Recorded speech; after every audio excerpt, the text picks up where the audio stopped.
హైదరాబాద్లోని గాంధీ భవన్లో నిర్వహించిన ప్రజావాణి కార్యక్రమంలో పాలకుర్తి నియోజకవర్గ ఎమ్మెల్యే మామిడాల యశస్విన్ రెడ్డి పాల్గొన్నారు.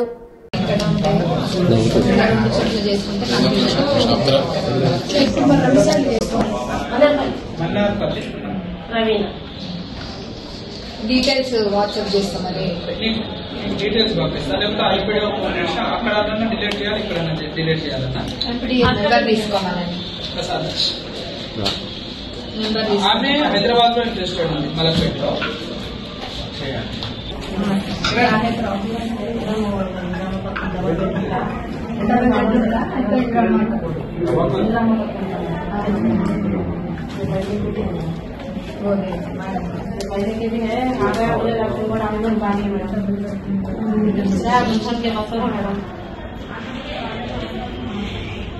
डबल बेडरूम में भी अप्लाई किया और इंदिरा इलेक्शन को टाइम में बनते हैं मैडम, बन करने से भी अभी तक आया मैडम। अप्लाई किए तो अभी आया, लिस्ट में नहीं आया नाम। क्या आया कि मैडम आइडिया उधर